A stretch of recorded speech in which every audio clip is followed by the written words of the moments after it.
Hello. That's very loud. Very, very loud. Anyway, everybody, good evening. Thank you very much for coming out into the rain. No, I can't lift it. So I'm going to hunch. Thank you very much for coming out in the rain to the first of the Kew Community Conversations. We hope that this is going to be the first of very many that we hold in Kew. Not always here, because we'd like to hold them in all areas of Kew, so we get all different types of people who don't normally come to these meetings. We're here to talk about local issues, your priorities, your issues, what you want to see in Kew, what are your priorities in Kew. We will start with, and we know there are many priorities since we've been elected. You've all come to us and you've spoken to us about speeding traffic in Sandicombe Road, red and yellow development, the Townmead issue with traffic on a Saturday and Sunday, trying to get down to Townmead. What else have we heard? Kew Green, with parking in Kew Green, CPZ, rat runs down in Forest Road and Gloucester Road. There is the cycle lane on the Kew Road, which is used to park cars, air pollution, noise pollution, Heathrow, and all of those sort of things. So I'm sure there'll be many questions on those subjects and those topics. We're also going to start off with 20 miles an hour. So apparently, before I start, actually I've got to tell you the fire exits, just in case there is a fire, apparently. So the fire exits are behind you to the left and over here to my right. We don't anticipate a fire, so if I do shout out smoke and fire, in an orderly fashion, leave the building, please. So we will start, I think, as you've seen, hopefully a lot of you have been here for the last half an hour and have looked at 20 miles an hour and have been speaking to each other about 20 miles an hour. We have Councillor Alex Amon here to talk to you, who is the Cabinet Member for Highways, Streets and Transport, Streets and Air Quality, who is here to talk to you about that. We also have the Leader of the Council, Councillor Gareth Roberts, who's over there, who will most probably interject at some stage. I note at North Richmond we have Councillor Nancy Baldwin here as well, and we have previous councillors here as well from the last administration, and I'm sure they'll have something to say on these topics. We also have the Kew Society here, which I'm sure will have something to say on these topics as well. Yes, I thought they would.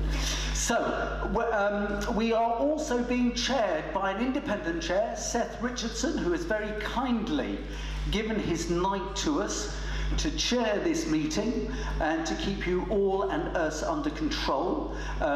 We anticipate finishing at 9 o'clock. Because I presume nobody really wants to stay here for much longer than that. So let us try and be polite to each other when we discuss things, but it's literally here to talk and understand what your priorities are, what you want to see done in Kew. So we will start with Alex. So on 20 miles an hour, because I know this is one of the big things that people have been talking about. Sandicombe Road was here in Kew, was the lead in discussing 20 mph and trying to get it into Kew. So can I get a big round of applause for Alex, please? Thank you. Thank you for that, JF, because that's the first time I've had applause before I've spoken, so that's a good start. So, I'm just going to rattle through this presentation. It's available online, so if there's anything that you miss or doesn't appear particularly vividly on the screen, by all means take some time and have a look at it on the Council's website. Some of you may have read it in advance, in which case I'm not going to labour all of the points that are in it. However, I just want to say a little bit about what we're proposing for the avoidance of any doubt, and it ostensibly is that under all the roads that we have responsibility for in this borough, that we introduce a 20-mile-an-hour speed limit applying to all those roads. The only roads being left out being the South Circular and the A316, which are under the direct control of Transport for London. And I guess the follow-on question from that is why have we decided to adopt that approach? Well, notwithstanding that it was a manifesto commitment that we made in the last local election, there are four kind of key areas I broadly describe as safety, simplicity, savings and straightforwardness. On the safety front, I'll get onto this later, but the rationale is that one of the major competing thoughts around a proposal like the one we've put forward has been, well, couldn't you just do it on residential roads and leave out the more major arterial roads? The reason we haven't done that is because actually, if you look at this on a road safety basis, the most significant impact in terms of accidents, in terms of injuries and fatalities, actually takes place on those major arterial roads. So a major reason for wanting to improve on road safety, sorry, a major reason why we're doing this is to improve on road safety, and as a result, to get that desired efficacy, we have to include those roads. Simplicity, we're just conscious of the fact that road users don't really want rapidly changing and rather unpredictable speed limit alterations around the borough, and simplicity, one speed limit that applies to all of the borough, has a sort of natural simplicity about it. There's a savings element here as too. We've looked at what the nearest alternative to this proposal would be, which is, as I say, leaving out the major arterial roads, and to do so is in excess of double the cost, due to additional signage on that variable signage front and having to look at junctions and so on, and frankly put in the extra officer time to working out where and where not we ought to be drawing these lines. So the nearest competitor to this proposal in relation to 20 mph, of course, residential only road network application, is about £1.5 million as opposed to the £700,000 cost associated with this one. So we didn't feel as an administration a lower cost option with greater efficacy was worth turning a blind eye to in favour of a more expensive, less efficacious policy. And it's more straightforward, because one of the issues would have been, and it relates to a number of the previous points, wherever we drew these lines on 30 versus 20, there was very real risk that some residents who lived in 30 demarcated roads or 20 demarcated roads wanted different speed limits on their roads. And we could have almost been in a never-ending debate with individual roads about whether or not they should be 20 or 30-mile-an-hour speed limits. So, quick potted picture about some of the work that we've done in advance of implementing, if indeed that's where we get to through this consultation. But we've taken a cross-section of a number of sites across the borough in the run-up to this consultation, 168, and what we found is that the average mean speed across this borough is in fact 21.9 miles per hour, which is a lot of people's reaction to seeing that figure is actually that seems quite high. Now what that doesn't mean, of course, is that mirrors a lot of low figures and a lot of high figures, so that doesn't mean we're only seeking to reduce speeds by 1.9 miles per hour, because of course it's an average mean. And I'll come back to this later point about 1/3 of average mean speeds being over 24. This one's not a very clear slide for those of you with more distant reaches in the room, but the 2 points I'd make, I suppose, are, well, I suppose the central point I'd make is that the trend in terms of casualties in outer London from 16 to 17 was an overall 2% decrease in those casualties. But in that same period of time, this borough has seen a 2% increase. So there are a couple of things. The actual figures for this borough just on themselves are not particularly strong, but in terms of directionally, this borough is not going in a very good direction. It's going in the wrong direction relative to its comparators in outer London. Just a bit on finances. I'm not going to labour this point, but what we've done here is a bit of a basic analysis, which is to say the cost of a slight accident is roughly 22,300 if we're trying to put a pounds, shilling and pence figure on it. And based upon the figures that we had 436 of those slight accidents, if we deliver a moderate reduction overall through this 20 mph, 6% as an example, that would be a reduction of 26, which is the bracketed figure there, and that would yield a saving, not to the council specifically, but to public services as a whole, in excess of £570,000. And that's not taking into account any reduction in serious accidents, which are of course much more cost-bearing, which we've got figures there in excess of £200,000 for each one of those. And if we eliminate a single fatality in this borough, the cost implications of that are nearly £1.8 million. So what we're trying to evidence here is actually in terms of return for bang for buck. If we spend £700,000, actually in financial terms, there's actually a return to society as a whole from doing so. I've got two consecutive slides here. I think the second one probably shows it better on the screen than this, but this is a map which shows the darker the green, effectively the darkest green here shows boroughs that have almost total, if not total, 20 mph across their borough.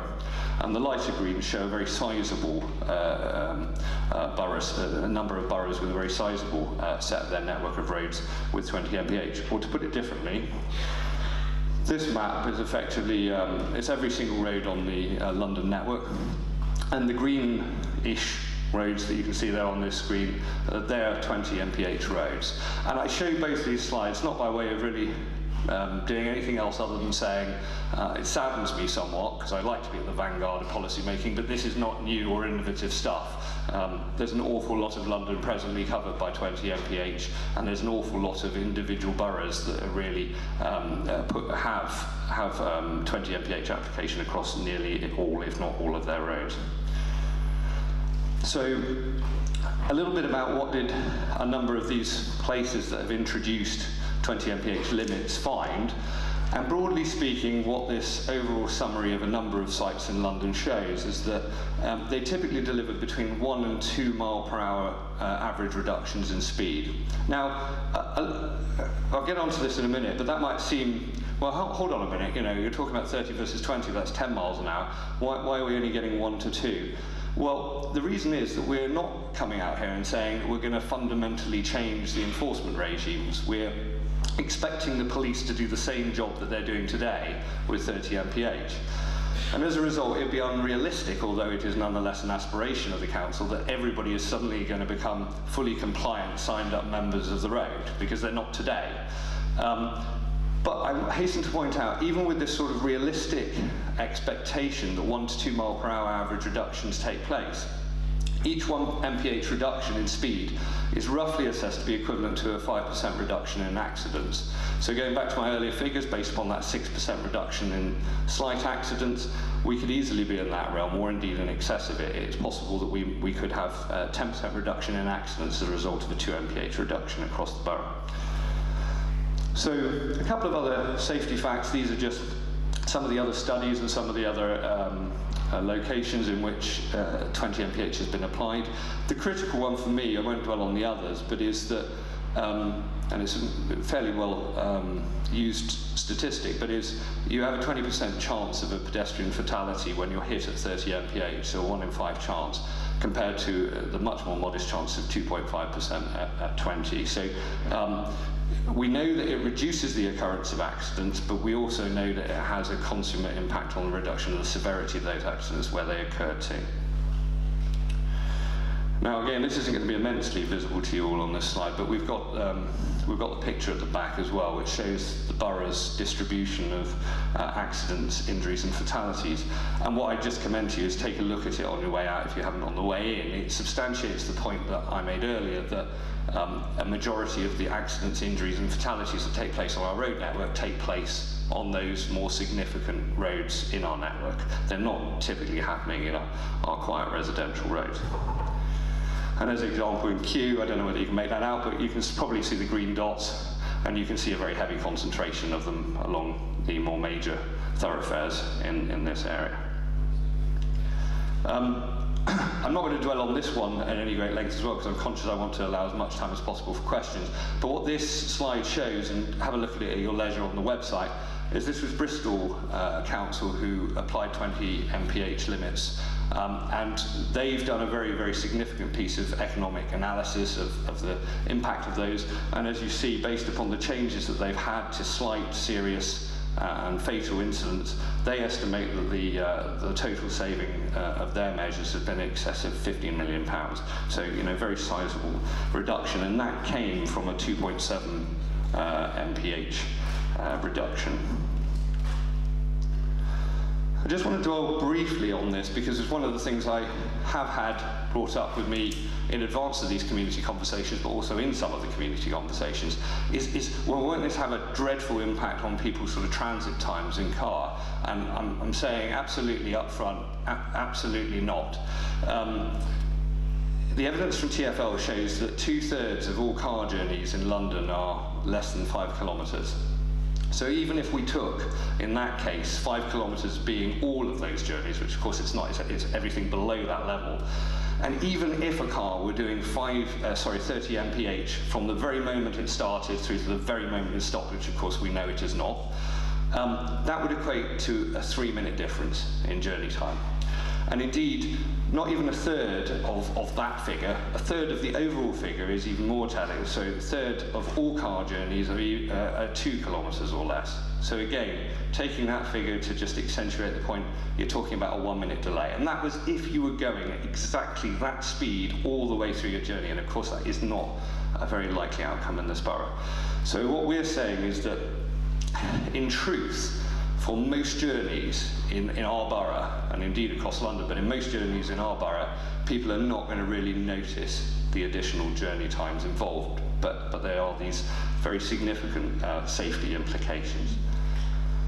So just this slide just underlines our expectation that we're very much about bringing those vehicle speeds down to 20 mph if we go ahead with the 20 mph limit, but we're also realistic enough to know that it's about reducing speeds and it's not about some sort of idealistic expectation that will be achieved on day one. Just a little bit on air quality as a related point, because this is another issue that gets raised from time to time with me. The overwhelming evidence in this space shows that 20 mph does not have a harmful impact on air quality. And I'd supplement what I've got here on this screen by saying I've spoken unsolicited to 2 leading air quality academics, one from Bristol, one from King's College London, and asked them both to their face, unprepared, what impact would 20 mph have on air quality?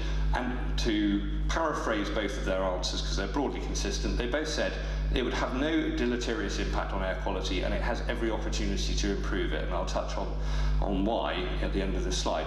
What we know is that actually on NOx, if you get the reduction of a very significant level of speed from 31 to 19, which of course we're not necessarily saying will be achieved, you do see reductions in harmful emissions. Very importantly, of course, air quality isn't all about NOx. Some of the most significant pollutants in our area, these fine particulate matters, PM2.5 and PM10, which are generally speaking come from brake materials and tyre materials. The higher your speed, the higher your braking activity is necessary to bring you down to zero. So it's a bit of a sort of, it's a bit of a no-brainer. You're going to end up with more particulate matter as a result of higher speeds. So lower speeds results in lower PM2.5 and PM10. And critically, the most significant factor in improving air quality is not about these factors. The most critical factor in improving air quality is that by making the road network a less hostile environment for pedestrian journeys and for cycle journeys, some people switch. If we go back to that previous data showing that 1/3 of journeys are under 2 kilometres, with good weather, at the very least, quite a lot of people would be willing to hop on a bike or walk or take public transport. And so by moving people through that modal shift to better, less polluting forms of transport, that's how you really get the air quality improvement beyond any of these sort of slightly esoteric stuff to do with NOx and PM2.5 and PM10. And that's really what I sort of, in my concluding remarks, I really want to draw on, is this isn't purely about safety, this is also about perceptions of hostility of the road environment. In urban areas, if we reduce the hostility of those areas by reducing speeds, more people will make that switch to cycling. As this figure shows, in Edinburgh, there was a 3-fold increase in cycling to schools. And there's also this related point which came out after we'd announced the consultation, so it wasn't the basis on which we consulted, but the UK Noise Association also said that if you get a significant reduction in speeds, there is a nice sort of after benefit, which is that actually you reduce noise levels, which again makes our urban environment that bit less hostile and unpleasant for all of us. One thing I just wanted to raise, because it's sort of the other sort of tomato with which I occasionally attempted to be pelted, and it's that Bath and North East Somerset study showed that this didn't work, and that's frankly it's untrue. There was a lot of misused data in that. It was part of a very political debate. Bath is an administration which tends to change hands between Liberal Democrat and Conservative administrations, but I'll make no mention about what that might result in terms of how people treat that politically. But it became a politicised issue. And one of the critical things is that in Bath's case, Bath's system was zones, and zones are different. Zones come with engineering, and it was also very zonal. It was about specific areas. It wasn't about, as it were in our case, a borough-wide limit. And as a result, a lot of the issues that occurred, insofar as they can be demonstrated to occur, they occurred actually about the transitions between areas rather than anything else. So all I'd simply say is let's not compare Bath with this, because it's apples and pears. A number of the other studies that I put up here are directly comparable, because they are speed limits, they are London boroughs. Bath and North East Somerset, for those of you that may have been to it, is quite fundamentally different, so it's worth bearing that in mind. That's me. I don't necessarily want to labour any more about the presentation. Now turn it over to questions, and I'll do my very best to answer any queries or questions you have about the proposal. Thank you.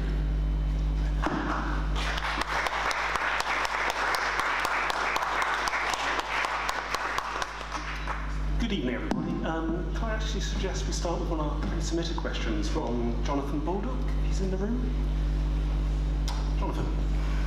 And can I remind you, when you're using the microphone, please treat it like your favourite ice cream or gelato and get it nice and close to your mouth.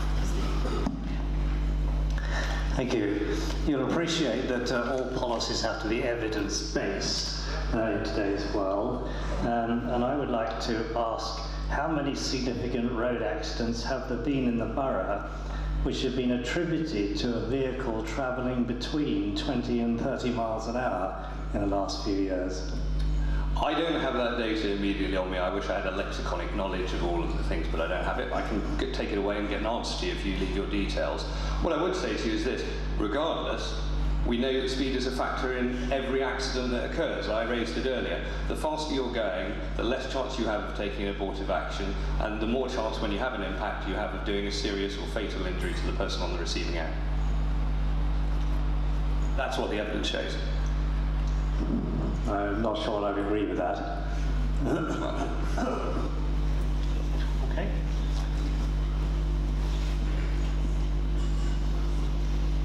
Any other questions?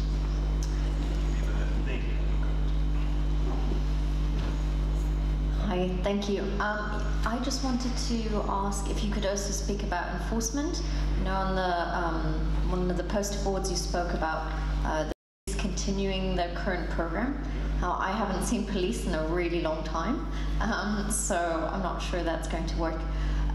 Also, in terms of, you mentioned that reducing the speeds on the roads will create a less hostile environment, and that might encourage some people to cycle or to walk. Now, I would challenge that, because I personally don't think I would be swayed by a slightly lower speed limit. The issue is really that there's too many cars and there's not enough space on the road. So fundamentally, how do we get, how do we get people out of their cars? And also just reduce the number of cars. And I think that's going to have to be led by a bunch of different initiatives, like removing free parking on weekends or things like that. And also, have you thought about creating quiet ways to encourage people to cycle, maybe not on the main roads, but to have an actual cycle network in the borough? So multiple things, so I try and rattle through. So quiet ways, we have a few that were underway that are being completed, and we will look broadly at cycle infrastructure and try and improve cycle infrastructure for cyclists. Segregated cycling is an important part of this picture. So this proposal isn't a silver bullet. We don't think it solves everything. On your point about, so look, it's your judgment as to whether or not you're going to get on the bike and whether or not this makes a difference to you. All I know is that the Richmond cycling campaign, London cycling campaign, and frankly an overwhelming number of people who have presented as aspirant or cyclists at these events have said it will make a difference to them. They do feel that it will make the environment less hostile, and they will feel less endangered on the roads, knowing that speeds are that bit slower. What I would say about that is, as I say, it's not a perfect picture, but your point about the overall density of vehicles on the road I think that's really the point I'm making about modal shift. If those people were moving to walking and cycling, any of them, if any of those people are moving to public transport instead, then that is reducing the sheer density of private vehicles that are on the road network. So that's the consumer impact of this proposal. Your first point, forgive me, what was your first point? Enforcement, right, on enforcement. So the council don't have any responsibility as it stands for enforcement of speed limits. So we don't have, we don't have a sort of cadre of officers out there, firing speed guns, enforcing against people. That is a police role. All I'm simply saying is that in the case of all the evidence base of these other London boroughs and these other examples I'm citing, they had, well, in the London case, they had the Metropolitan Police Force enforcing before a 30-mile-an-hour speed limit, and they had the Metropolitan Police Force enforcing a 20-mile-an-hour speed limit. And so, for all that enforcement may or may not be your aspiration, and I would accept it probably would be better for us to have greater levels of enforcement speeding on our road network overall, they are like for like. So it would be misleading if the figures I was presenting were based upon a fundamental uptick in enforcement, because actually that is not a like for like comparison. But what I'm saying to you is that the reductions that we think are achievable, that the evidence bears out, are achievable with the existing enforcement regime insofar as it exists. So there's non-compliance at the moment, and there will be non-compliance under this model, but the speeds overall do come down. It may be that we need to look, if and when we implement this measure, at a second set of measures. We may need to sit down with residents, because residents say, well, actually, you've got 1 to 2 mile an hour speed limit reduction, but we want more. And we'll have to look at what other options are available to try and reduce speeds further. As I say, it's not a silver bullet. It's not the end of the journey if it's a journey we begin on, but I do think it is a clear and significant step in the right direction in reducing speeds and making roads less hostile for other road users. Okay. I think it was the lady here who was next.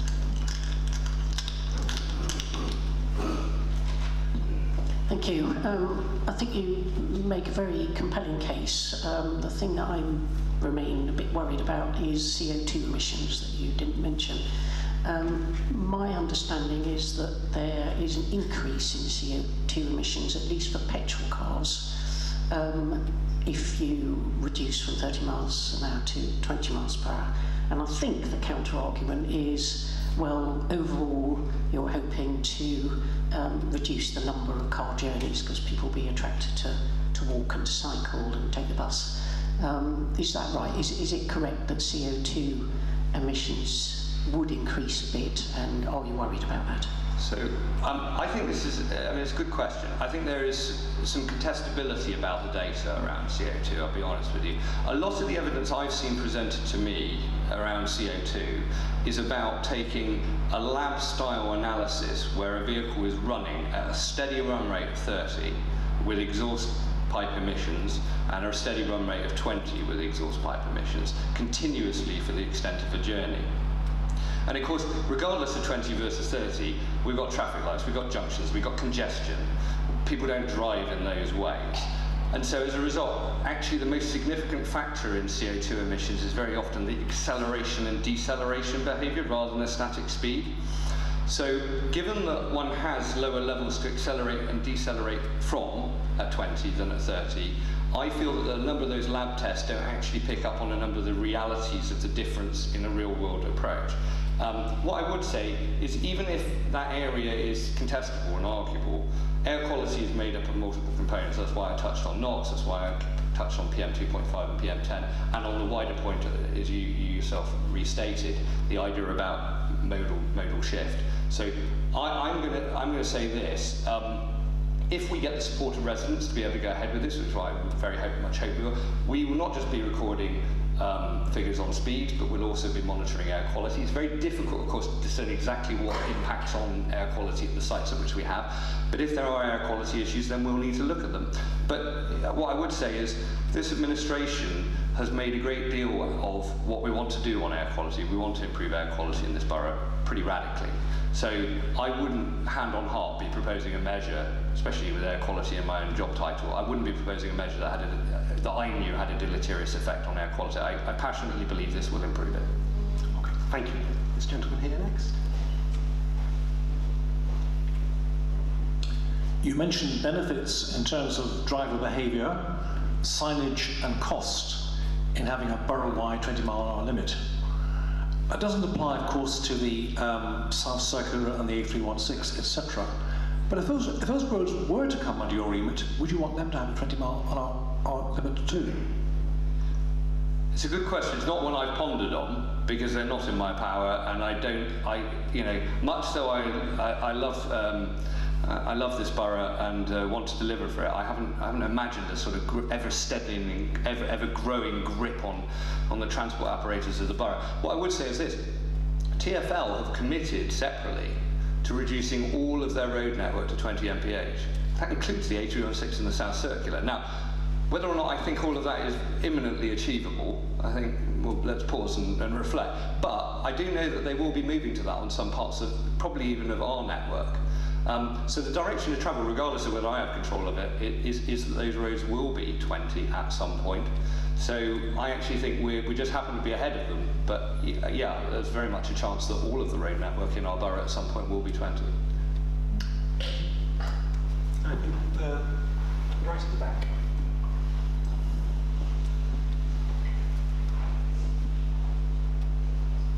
Thank you. Can I just pick up on a couple of the points that have been made? On that last point, I think there's a very real danger if we vote no as a borough, that we end up in a situation where you have 20 miles an hour on our main roads, and then people turning into our quiet residential streets get a 30-mile-an-hour sign, and that sends out a completely wrong message. So, and I agree with you that I think eventually TfL, that's the way they will go.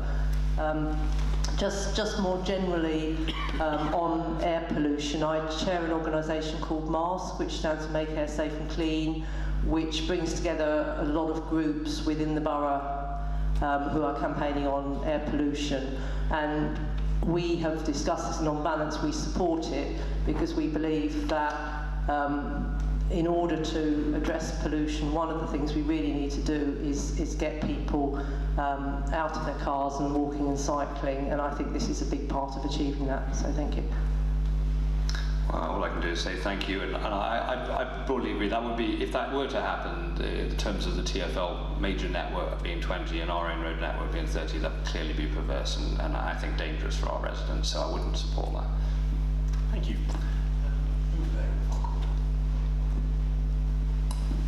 Hi. The speed limit in Richmond Park is 20 miles an hour, and I'm constantly being overtaken by cyclists. Surely that's going to make a danger on our roads currently and make it much more confusing. So, so thank you for the question. I've heard it a few times in different guises at other events. So I'll make a couple of points. So the first thing is, as a council, though we're not the enforcement arm, as a council I expect all road users to behave civilly towards one another, and part of that is about observing the speed limit. And so whether that's 30 or 20, I expect that. I hope that that is what they will do. There are plenty of road users, forgive me, there are plenty of road users that also abuse speed limits in Richmond Park and elsewhere. So, and I think we do have to remember that when things go wrong, if a cyclist hits somebody, in general terms, you've got a very low risk of a fatal accident. There are a few isolated incidents. When it's in a car, fatalities and serious injuries are much, much more likely. So just focusing on the harm principle, I have to say cycling is not the police's priority, to be perfectly frank. The more important thing as well is I hear these stories about these very athletic cyclists, and there are some of them. Although you try sustaining 20 mph on a cycle, well, I certainly couldn't do it. So they're a limited breed. You may notice them, they're very visible, but I'm not sure that they represent or speak for the entire sort of cycling fraternity. And I think one of the important points that I focus on as part of this proposal is that, if anything, the hostility of our road network has encouraged, I'm not going to use any of the pejorative terms that often abound, but they've encouraged a certain type of cyclist. One who's generally male, one who's generally got a pretty strong concept of their own infallibility and doesn't take risk quite as seriously as some. And one of the things that we want to do is, by reducing speeds, I want to create an environment where a 60-year-old woman can go on a bicycle and do her shopping. where a utility cyclist or people with children on bicycles can travel. And so I hope if we do this is that your reflection on the cycling on cyclists across our borough will have changed, because you will as often have seen a cyclist from those types of demographics as you will as a lycra-clad 20 mph cycler. And I really do believe that is part of what will happen here. So I don't in any way condone breaking the speed limit. I've been overtaken on my moped in Richmond Park by a cyclist from time to time, and it's a pretty frustrating experience. That said, I don't think the harm's that great, but I do think everybody should be more observant of one another as road users, and if we all do that, then of course we'll create a less hostile and pleasant environment.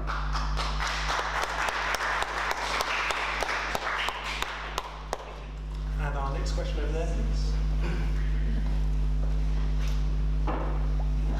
Not so much a question, perhaps, as just an observation that air quality and safety are also related to things like people idling in their cars. As I walk past the level crossing on Manor Road, there are car after lorry after van with their engines permanently running, often with the driver on their mobile phone, sending a text message, holding a conversation. The traffic moves off slowly, they're still finishing their conversation, they're finishing their text message. And these measures, if they can't enforce use of mobile phones in cars, and you don't sound overly hopeful of too much enforcement of the 20 mile an hour, although I would support the aim, I just think they're all points that need to be made together. So you're absolutely right. And look, all we did, I took the decision here that on 20 mph we were very clear in what we wanted to do as an aspirant administration, and then having taken on office. And more broadly, there are a range of measures, including transport infrastructure for cycling and so on, including other actions that we want to take to improve air quality, many of which will sit in a document called an Air Quality Action Plan, which we've decided to rewrite because we didn't feel the previous administration's one was strong enough. They will be addressed. So this is not, as I say, a silver bullet. There will be other measures, and I can say today, because I've said it in other places, we are very shortly, I mean within a matter of months, going to be moving to enforcement on idling. We're going to be using traffic enforcement officers to deliver idling interventions and penalties. So if one isn't abstract from the other. I agree with your point. This is not a silver bullet. This doesn't solve everything, but it takes us in an overall direction for where we want to be on road safety and on air quality, and there will be other measures to follow, I can assure you of that. Thank you. Could I just add something to that, Alex? No, I don't need one. Hi. I don't know if some of you have primary school children, but there is an initiative that the Mayor of London is doing against idling, and a lot of the local schools are getting parent volunteers to go out with tabards and proper training to educate drivers about this. I did this myself back in the spring by that level crossing, and very politely knocking on windows and saying, would you please consider turning off your car? Now, so there are things like that. If you like, I'll make sure that the local councillors get the information for that. But you can get involved in that kind of initiative as well, where you can actually take a little bit more of a direct action to educate people about what it is that we're trying to achieve and why it's important to turn the cars off. Thank you.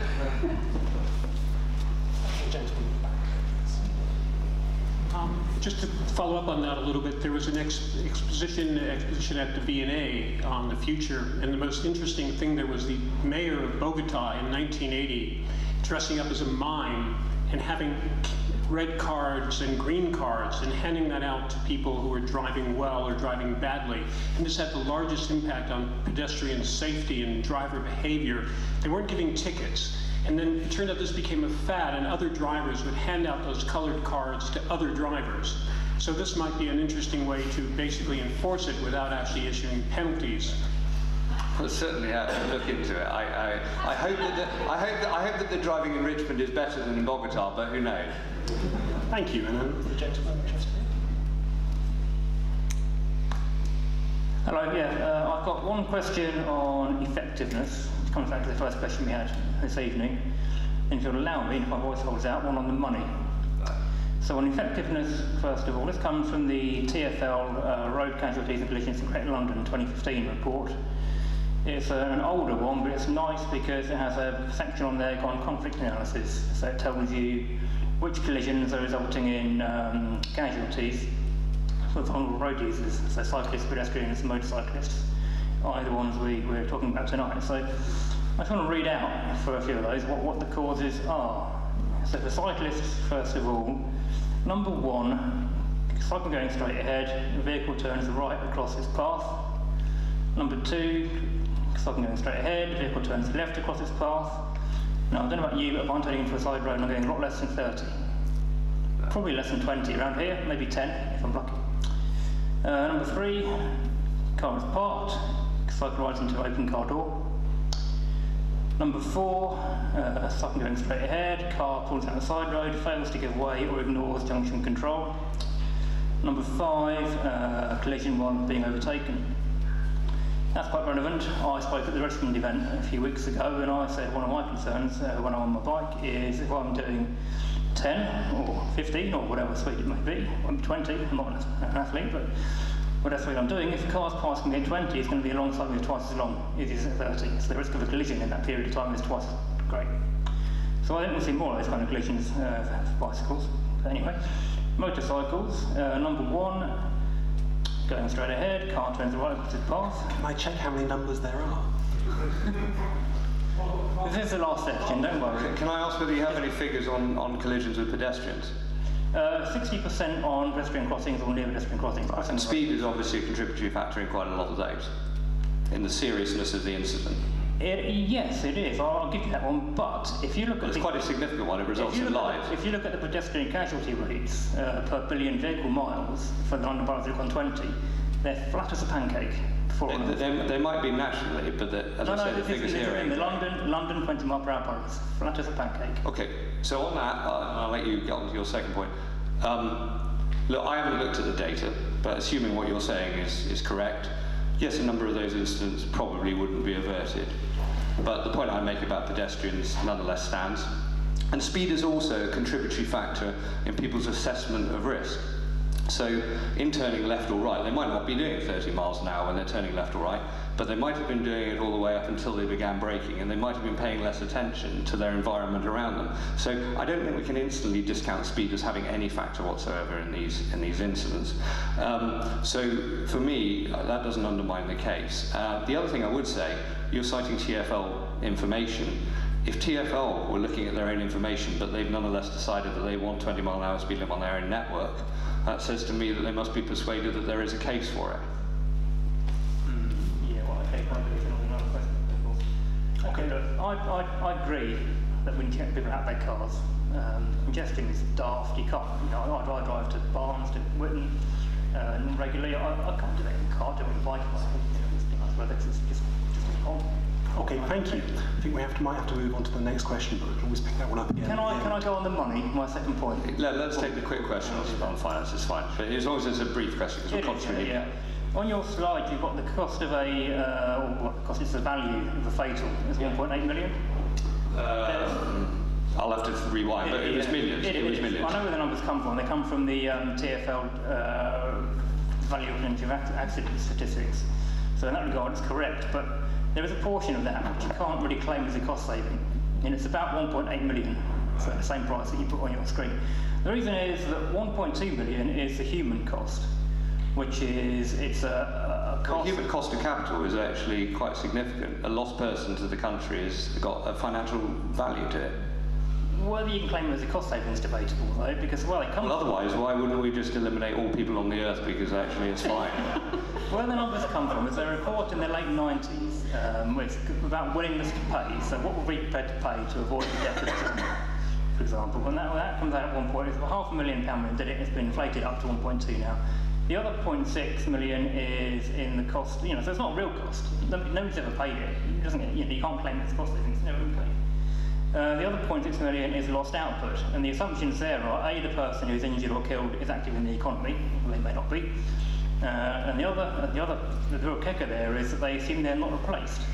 Now, if I were killed tomorrow, my employer would recruit somebody else. So I think that's a no-brainer as well. All right. So all I'd simply say on this is those figures just feel to me like an attempt to put a financial value on real-world consequence of lost lives. Frankly, the most compelling thing to me about lost lives or injuries that people have, serious injuries that people might have from a road traffic accident, is the real-world life implication of that. Now, we've tried to, with TfL figures, put some values on that. We could probably argue all day from an economic point of view whether or not that's a fair reflection. What I'd simply say is, to the people around those people, those figures will seem utterly insignificant. They'll seem paltry and unrepresentative at every level. To you, they seem overly high. I personally, I'm just saying this, personally for me, the reason I'm doing this is that the moment you step out of here, I hope that if you ever are in a conflict with a vehicle, that you have a greater chance of surviving whatever your employer might do about whether they might re-employ somebody else in your stead. And I know that this measure will have a clear impact on that, so I'm in favour of you having a better chance of surviving. Okay, so in closing, I don't think it'd play down the impact on people's lives, but it's not a cost ceiling. Thank you. I'm conscious that we need to move on to our pre-submitted questions, but I still want to give a chance to people who had questions about the travel. So there was one lady at the back just there. You have admitted that one of the problems for anti-pollution is speeding up and slowing down. So are you planning to take away all the road comfort in the borough? Good question. It's come up before a couple of times, and the answer is, as part of this proposal, as part of the costs of implementing this proposal, we've not accounted for any road engineering changes, new engineering in or old engineering out. What I would say is that after careful consideration of what impact, if this measure goes ahead, has had on speeds, it may be that we can, with the support of residents, we can look at some of the interventions that exist and whether or not that it is safe to remove them because the speeds are sufficiently low. But I can't give a uniform and blanket, we're going to remove them all. And I suspect in reality, we'll try and phase their withdrawal where it's appropriate with overall road works and resurfacing to minimise cost. So the answer is, it depends, but it's not out of the question. Okay, thank you. And then there was one gentleman there.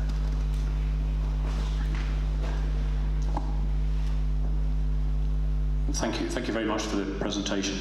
So I think we've had some very good questions. I'm surprised that they're not being recorded in any way.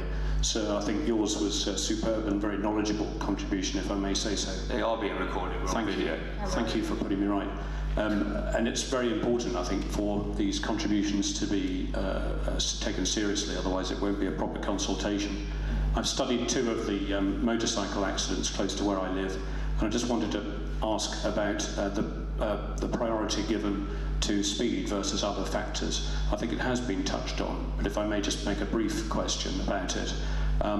Certainly, when I've studied the 2, which was 1 fatality and 1 VSI, there were many factors involved in the accident: the road layout, the parking positions versus buses, roundabout layout, 3 lanes going into 2, and so on. With the fatalities and VSI figures that you put up, to what extent did you include these factors in the proposed life and injury and cost savings that you're proposing from the single 20 miles an hour measure that you're proposing? Yeah, so the data that we put up is not individually assessed. Every single accident, injury and fatality has not been kind of forensically studied in relation to the significance of speed in relation to it. What I would say is this: there is just an overwhelming base of evidence out there that speed is a significant factor in being able to take abortive action when one comes into conflict with a pedestrian or another road user.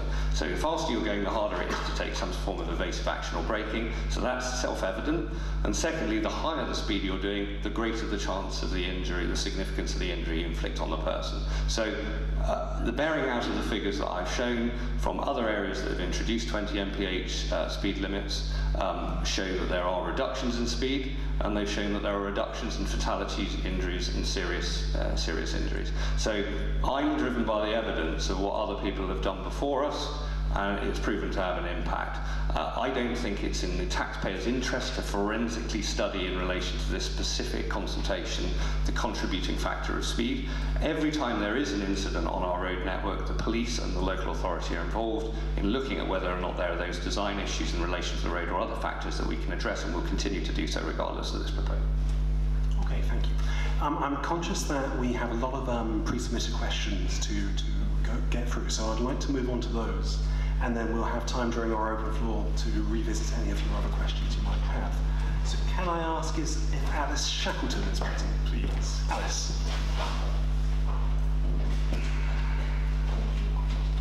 I'm interested to find out why the council is scrapping the village planning forum, as this seems to have been a very positive thing.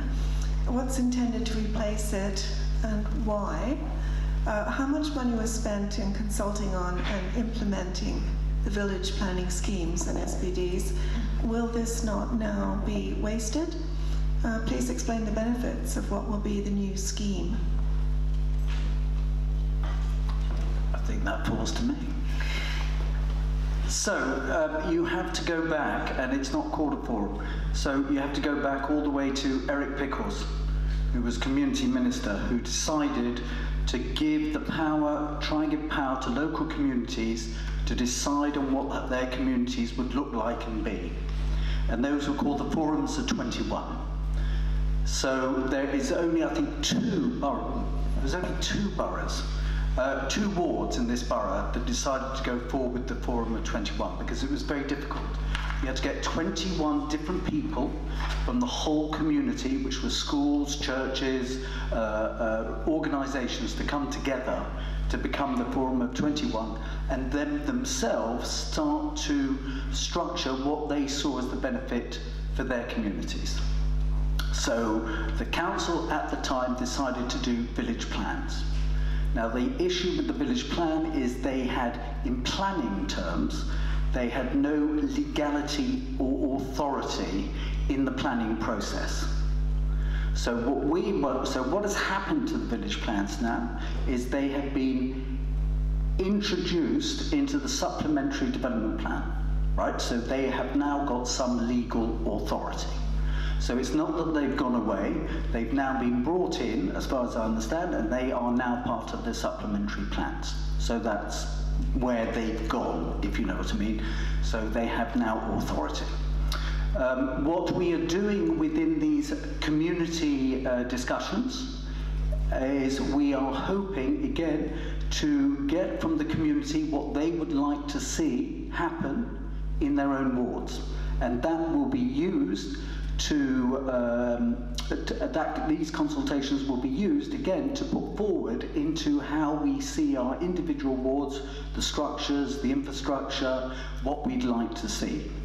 So that's why we're now introducing community discussions instead of having a piece of paper, because those pieces of paper had no legal authority at all whatsoever. Yeah? No, it doesn't. It did not. It now does because it's an SPD now. But beforehand, it didn't have, and I think if David Alistair was here and everybody was here, they'd be able to, not David Alistair, David Lynette was here, he would be able to tell you that they had no legal authority. Yes, you could use them as a guideline, but that's all they were in planning decisions. They were just a guideline. They're now SPD? Yes. Yes. Yes, because we have turned them into SPD. Maybe I'm not understanding. What are you proposing that's different from that situation? You're going back to ward-based consultation. So we're going back to wards-based discussions to talk to communities. So if you have Kew Village, for instance, part of that area includes North Richmond. How are you going to marry up Kew Ward consultations, North Richmond, or the part of North Richmond that's in North Richmond has a separate consultation. North Richmond would have separate consultations, so every ward has separate consultations. So this consultation is for Kew, and the ongoing consultations in Kew, or discussions in Kew, will be to do with issues and priorities for Kew. But you can't separate physically part of North Richmond which is in the Kew Village area? As a ward, there's a ward. But the ward boundaries are there for a reason. Nancy is your councillor for North Richmond. Raleigh Road? Okay, yeah. But I would call that Kew Village, you say? It's part of the Kew Village SPD. Well, all right. Yeah, that's what I'm saying. How are you going to marry it? Pardon? Then come to our conversation. Unfortunately, we missed our last one. We'll be having another. You and I can chat. I don't think you really answered my question. Okay, well, repeat your question then, because my question is how, when you have a Kew Village supplementary planning document which deals with Kew Village as defined in that document, which includes part of North Richmond political ward, and you're having a consultation with Kew ward and a separate one with North and South Richmond, I'm asking how that marries up in looking at planning matters that relate to Kew Village as defined in the SPD. That's all, because it doesn't seem to me to work terribly well. I think that's a very good question, and at this moment in time I can't answer that, but I will look into it. Okay. Yeah, and I will do the same because I can't answer that specific question. Right, okay, yeah. Thank you, Alice. Thanks. Janine Langrish.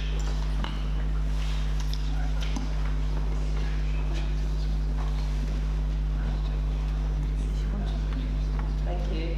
I've got two concerns with the current waste collection arrangements. Firstly, given the Council's admirable support for the campaign against aircraft noise and the limitations on the hours during which noisy building work can take place, I find it ironic that the other main source of early morning disturbance is caused by the Council's dust carts, which wake us up each week at about 6:20 a.m. And secondly, I'd like to see more doorstep recycling and greater clarity on what can and can't be put in the plastic recycling. So my question is therefore when the waste collection arrangements are next due to be retendered and whether consideration will be given to these issues when they are retendered. Thank you. Thank you very much for the question.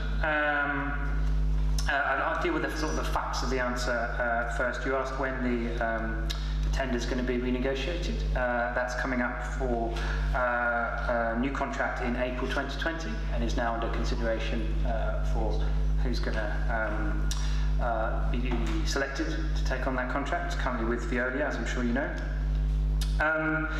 I understand the complaint about the early noises. The reason the collections are often set quite early on in the day is to avoid rush hour and traffic congestion, and going back to some of the discussions we'd had earlier, these are quite big vehicles, diesel vehicles. We don't want them idling next to residential roads, if at all avoidable. Can I just come back on that? Because what you do is you avoid the evening rush hour, but you don't avoid the morning rush hour, and I would argue that when people are rushing to get to work, it's actually more annoying to be delayed than actually in the evening when they're coming home.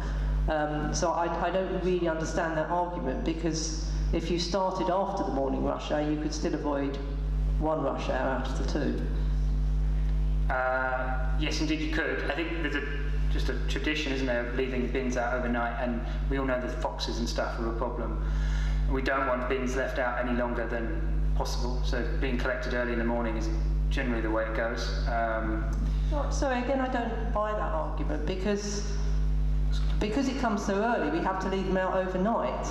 If you came at 10 in the morning, we could put them out when we went to work. So again, I don't kind of fully understand that argument. You're actually forcing us to have them out longer. I take your point on that. Maybe we could look at that in the future. I think it might be easier, particularly after this. There's no, in the question I've got written in front of me, there's no details about which particular road is being seriously affected.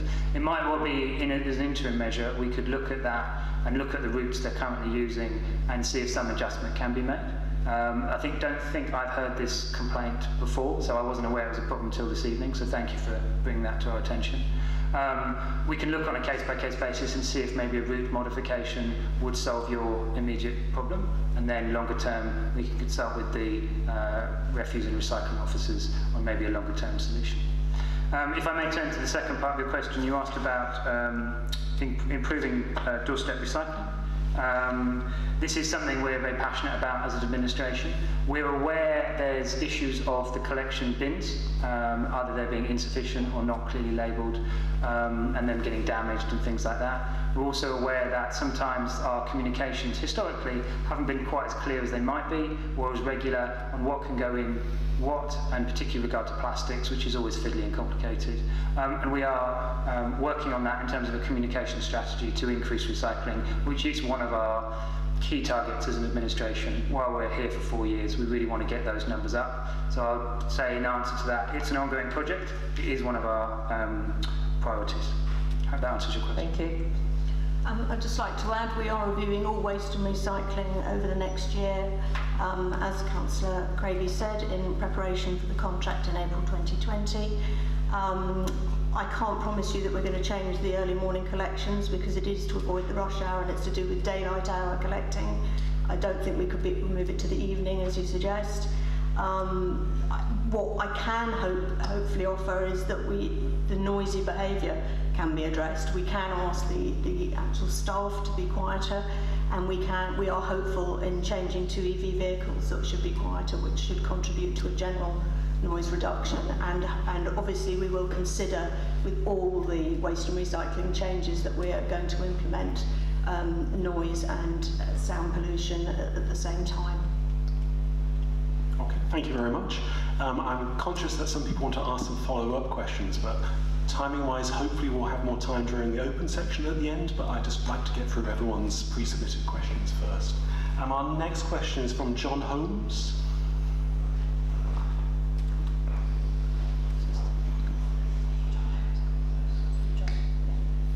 Good evening.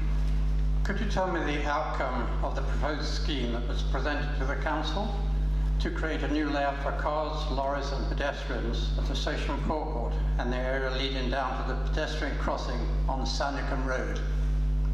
Not forgetting the problem to solve the expanse of water settling the station forecourt when you have a heavy downpour. Thank you.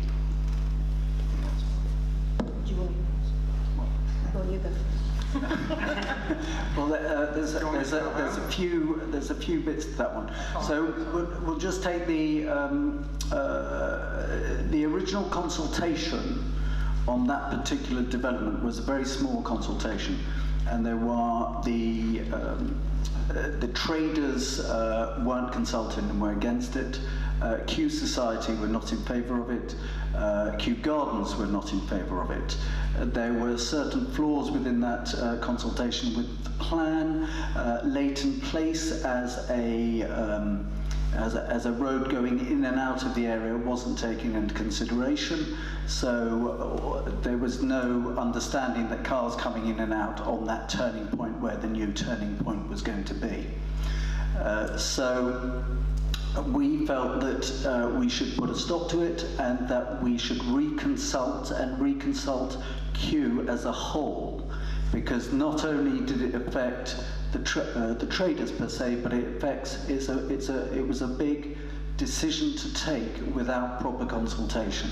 So there was, I think, 100 people responded, of which I think 51 said yes and 49 said no.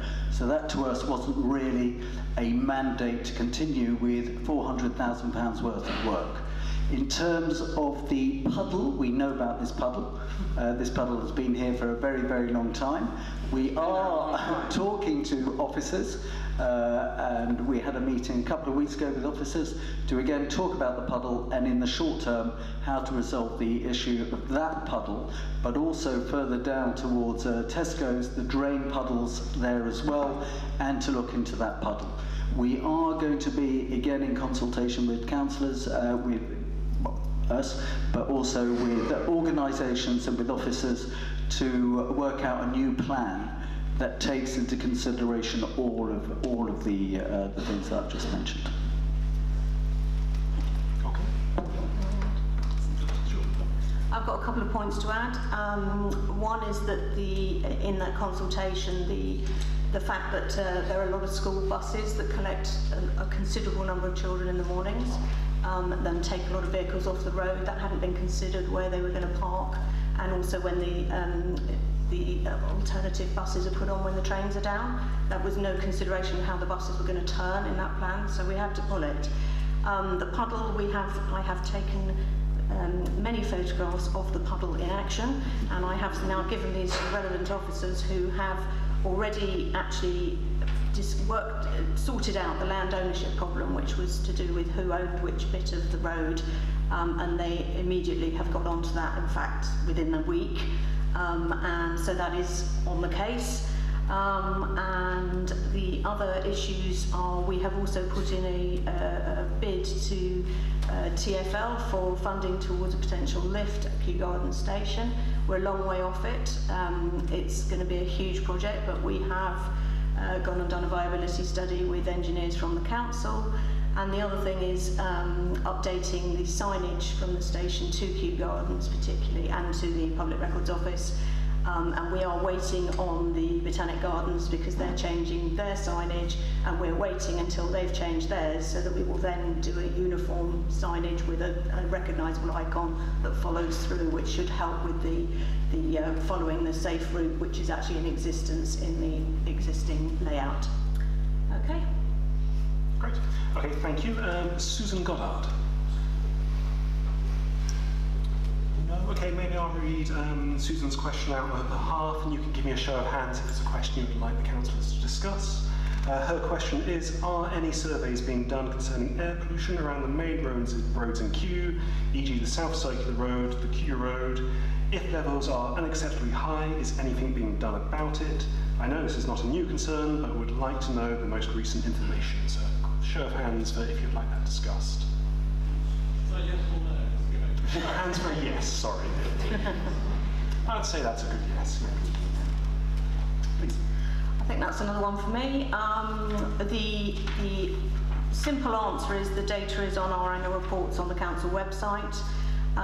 We have Councillor Eamon, as he's already said, we've decided to rewrite the air quality action plan because we didn't feel it was robust enough. We are doing everything we can to reduce car use. We do have to take some responsibility for the fact that we do have some of the highest car ownership in London in this borough. We do need to address that. We are promoting green walls. For example, I'm trying to get a green wall at Queen's School. I have also attended a scrutiny day with all the other London boroughs on air quality and pollution, and I have consequently learned from other boroughs what they're doing, and a lot of it is reducing to 20 miles an hour.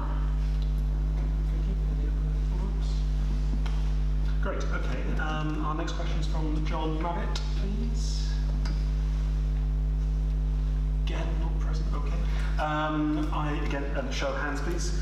His question is, how many dog owners in Richmond have ever been convicted and fined for dog fouling? Does the disgusting practice of bagging dog poo and then leaving the bag for others to pick up from the pavement or worse count as dog fouling? How do they think the feces would ever biodegrade? Yes, I think that's the crux of the question. A show of hands if you'd like that discussed. I think I'm going to move on then. The next question is from Robert and Deanna Guy, please. Yes, thank you. Mobile telephone reception in some parts of Kew is very poor or even non-existent. I got a letter the other day from my electricity provider. He told me two things. It said, number one, Mr. Guy, we've successfully put down in your cellar the smart. You've now got a smart meter down there. The second thing it told me was that it won't work. And it won't work because mobile reception in parts of Kew is very poor. So we're all being encouraged to become more smart, but we can't actually do it.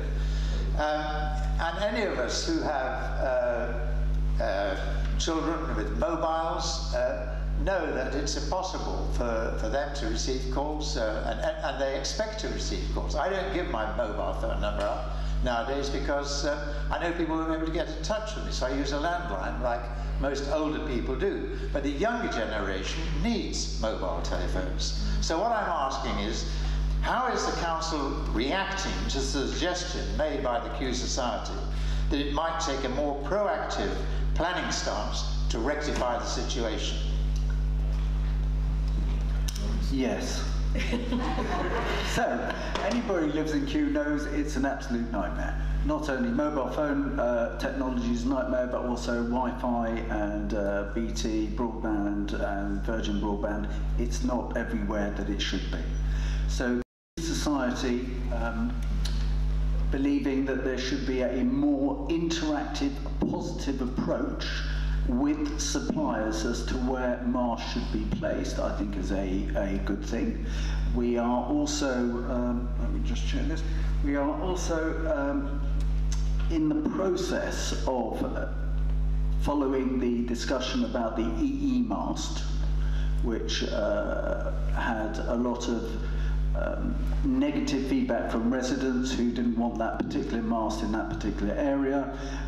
We are aware that we need to consult with our officers and consult with suppliers as to find out what is the best place and where the best place is to actually put these masts. Well, thank you, but how long is this consultation going to go on? I mean, I recognise that there was opposition to the mast down in North Road, and you did get negative feedback from that, but some of it, frankly, was totally misplaced. And I'm quite sure that many people who did object to it had no idea, whilst happily using their own mobile phones, that there are other parts of Kew where, in fact, reception was very poor. So what actually is the council going to do about it, apart from consulting? What are you going to do? We are talking to the suppliers, and our cabinet member is talking to the suppliers to try and resolve the issue of really poor mobile delivery and broadband delivery. So that's good news. But what timetable are you putting on this? When do you hope to come back to us and tell us that you found a solution? Each application goes through a planning process. That is as it is. We've embraced the suggestion by the Kew Society of actually suggesting, positively suggesting suitable places, but we can't force the phone companies to take that on board. We can suggest it, but we can't. It's not legally binding. I understand that completely. You can't tell them what to do. What I'm actually trying to do is get some flesh on the bone here and find out how you're going to do this and when you're going to solve the problem, because that's your job, solving problems. So when are you going to solve the problem? I would love to solve the problem. I too run a business from home, and I too have to use my landline I share your frustration. But all I can say is at the moment, each application goes through the planning process. That is all we can do, is encourage them to keep on applying. And so how will you do that? How will you do that to encourage them to reapply? Well, they do that all the time. These applications are put in all the time and are looked at by planning officers as to see if they are in the right place. I mean, in the last 3 years, I think there's been an application for at least 4 masts here. I have to confess, I didn't actually know that. I only knew about the one in North Road because I was walking down North Road and saw a document on the side there. But I mean, I don't recall anybody.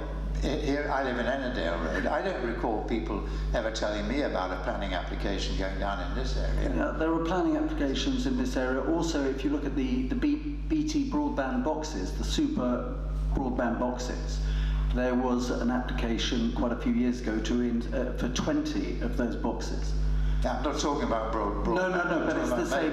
But it's the same. It's the same sort of technology to improve overall technology. Because even here, the Wi-Fi broadband technology is still very sporadic. Here, there are some roads that have got super broadband. There's some roads that still got copper wires. There's some that have got Virgin. There's some that haven't. So I would classify Wi-Fi and broadband together to actually make sure that this area has enough of both to actually work. I understand the Wi-Fi and broadband, but we're talking about mobile connectivity here, and that means putting masts up. In Virgin, a lot of people get it underground anyway. It's cable, so that's been there for years. It's mobiles I'm talking about, and I'm not clear. I understand. And I'm not clear how it is you're going to find a solution to this problem. I understand the difficulties. I know you can't tell people what to do. I know you're going to have statutory powers to do something there. But I'm trying to get out of you when it is what target have you actually set yourselves, right? You sit around and you'll say to yourselves, this is a problem, we must do something about it, we really should do it by how long? Those targets, as far as I know, haven't been set, but I can check with cabinet members to find out if there are any targets that have been set. I just put it to you, when you're faced with problems, one of the best disciplines you can have is actually to say, look, we've got a problem, we know we've got to sort it out, we're going to do it by such and such time, come hell or high water. We know we have a problem in this area. It is also up to those suppliers to put in applications to put those masts in. Thank you, Robert. Okay, no, I'm afraid I'm going to have to move on and just stick to, we've got a lot of questions to get through here. I'm sorry. The open plan, want to have more time at the end? I'm sorry, sir, we want to do a fair process. So our next person is Jane Spencer.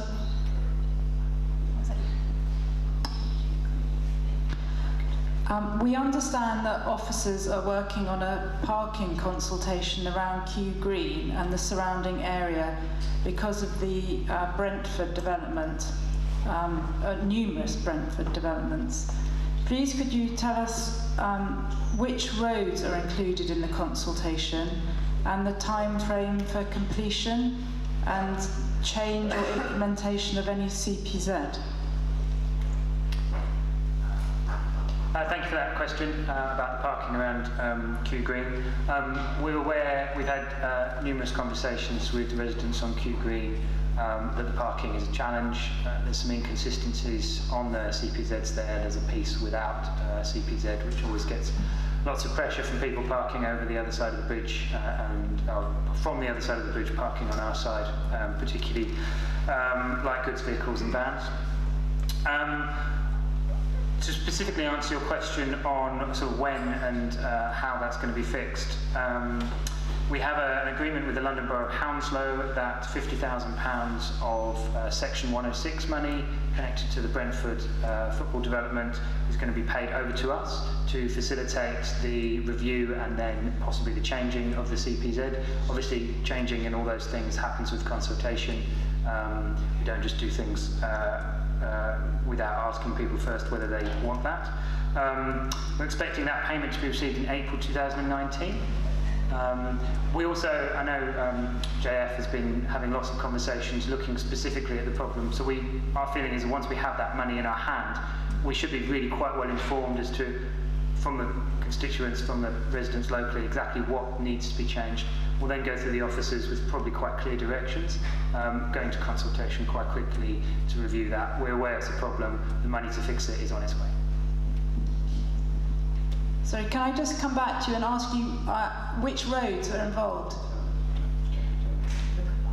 Well, because each road is individually bespoke, we need to talk to each different constituent. We'll have to look at it as a whole. We can't, I can't specifically say that road's going to be in, that road's going to be out, that will be reviewed, that bit won't. We need to see what resources we have and talk to people and find out which are the urgent problems. Unfortunately, we are in a budget-constrained environment.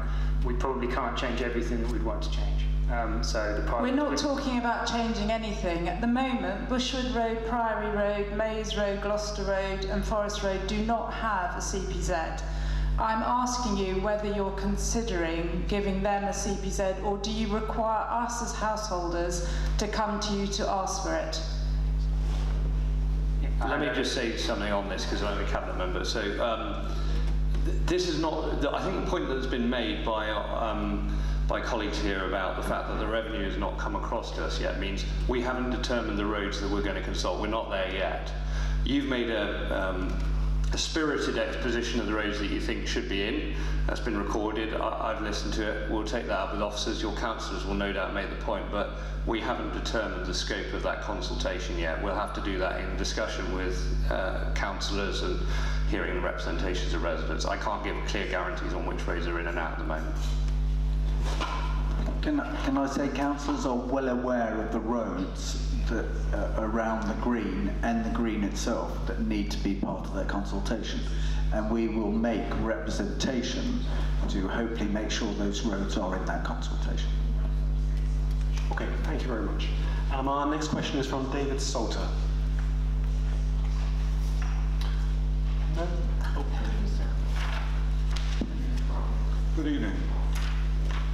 My wife and I are concerned about the proliferation of notices, announcements and commercial advertisements that are being pinned to the trees in Kew Village and the surrounding area. We sometimes remove out-of-date announcements and blatantly commercial posters from the trees and dig out drawing pins which are often rusty and damage the bark. Some posters are actually stuck to lampposts, making them extremely difficult to remove. 4 things seem to us to be necessary. 1, organisations should be made aware that they are responsible for removing out-of-date announcements that they have displayed in public areas. 2, people should be encouraged to be aware that these attachments are unattractive and do not enhance the pleasant village atmosphere, and also that the trees do not like it. Commercial interests should be encouraged to use paid-for announcements in shop windows. And more strategically placed public notice boards should be installed. Thank you. Thank you. Thank you, Mr. Salter. So, ideally, posters go on the community notice board. And to go on the community notice board, they have to be submitted at the library or to the council. They have to have the R logo on and be approved to go on the community notice boards. We all know that that's a long process. You've got not necessarily guaranteed getting your poster on time on the community notice boards. So consequently, people are putting up additional notices. I totally agree with you. I don't like the trees being harmed in any way, and I do think that there is your first point about responsibility is important, that, you know, if schools or groups or whatever put these signs up, they should also take them down. I think there is quite a high tolerance of putting these notices up around Kew, but I do agree that there are some that are not appropriate and some that are often taken down. You can, of course, report it to the council now and they will be removed. And the other thing I would add is that I believe that Kew Society have got the funding for a new notice board, which is due to go up next week, I believe. Not 100% sure of the location. Is it outside Lloyd's? Outside Starbucks. Outside Starbucks. So next to the only Kew Community Notice Board. So all the notices will be in one place then. So you've got your official Kew Community Notice Board with the R logo on, and then you'll have the Kew Society one next to it. So that should hopefully improve the problem in the village centre at least. I appreciate it doesn't solve the problem in the wider parts of Kew. It is something that we can look at. It's something that we could, you know, maybe when we're reviewing waste and recycling and street cleaning and everything next year, it's something that I can put on the agenda and as a problem, and that we need to incorporate into all of that. And JF's got something to add? I'll just say, and Kew is a very small place. Most of those notices, we sort of tend to know what those subjects are, and most of us know who put up those notices. So again, we could ask those people, instead of pinning the notices up with pins or staples, to actually tie them up with rope or something like that to make it a bit more organic and friendly to trees. So we all know, most of us know who's doing it, so we can just try also and self-police it.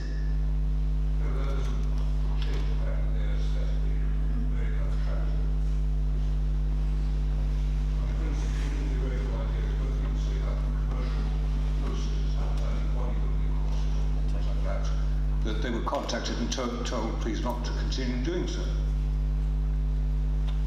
I believe that is possible. I believe if you report it to the council, that indeed is done. Well, I have to report it to the council. The council doesn't think it's worth. Well, then let one of us know. Let one of us know, and we'll sort it. If you don't feel you're getting a response, then please come to us, and we'll sort it. Thank you, David. And our final question is from Mike Townsend.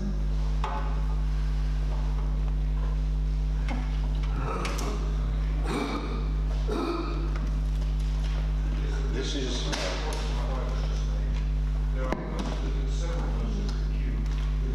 Sorry, sir, we might have to come back to that question, if that's okay.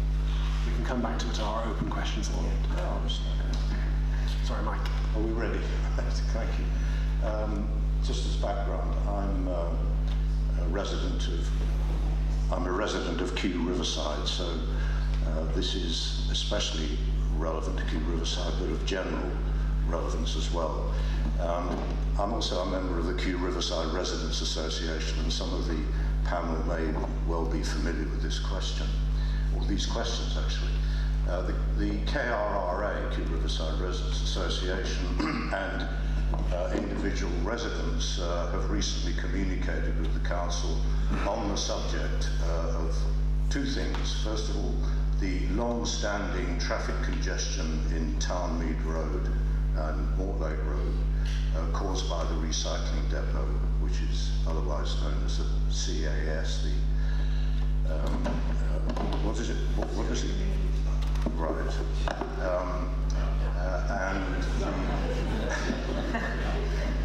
I need prompting on some of these acronyms. And the second thing is the noise, light and air pollution emanating from the CAS itself. A risk assessment has been done on this, and it actually shows that the level of noise is likely to amount to a statutory nuisance. The council has failed to seriously address these breaches, and I'm not necessarily talking about the panel here, I'm talking about the previous administration, has failed to address these breaches and has failed to address residents' complaints on this. Moreover, these problems are going to be exacerbated by the increase in traffic as a result of the red and yellow care home facility currently being proposed at Kew Riverside, and by the CAS, and by the use of the CAS by residents of the proposed Mortlake Brewery development.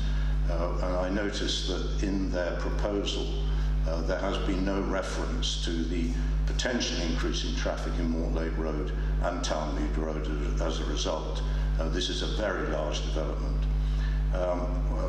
So my question is, what is the council planning to do to both alleviate traffic congestion at this location and to address the CAS management issues, because these two things are linked?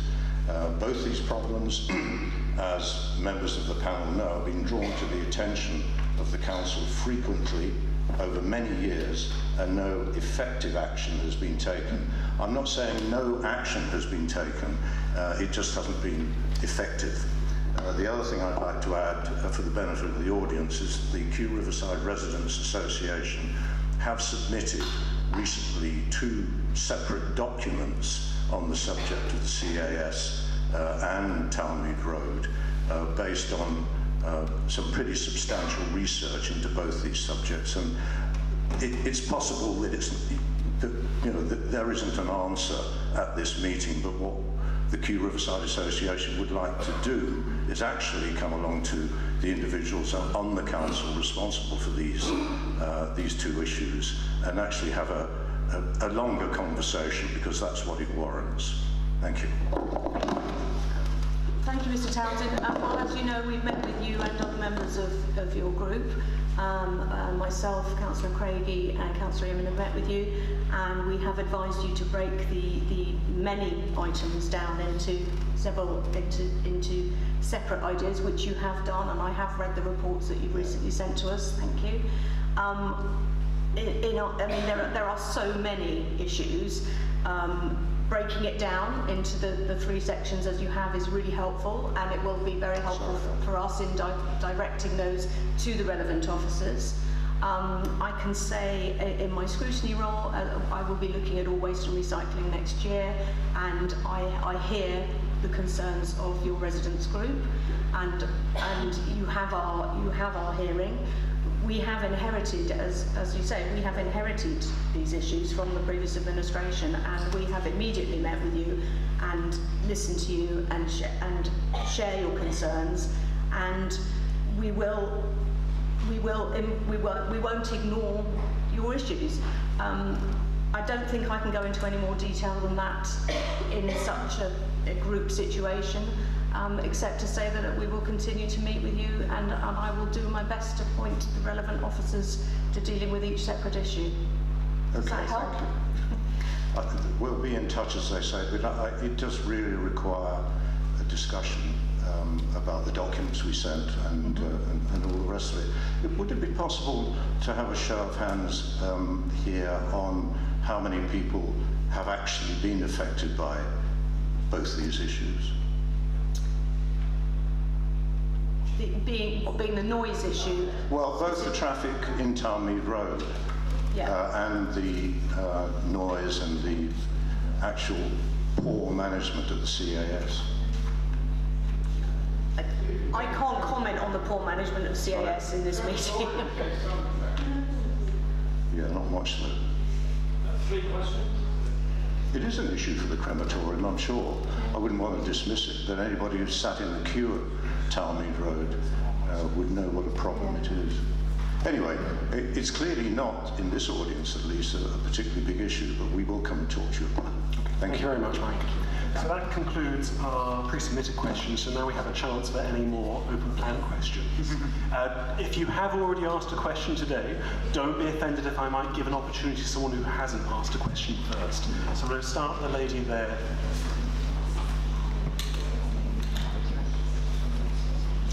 Good evening, I'm Rosander McGrath. My concern is about road safety, and particularly the intersections of the Mortlake Road with Leybourne Park and Forest Road.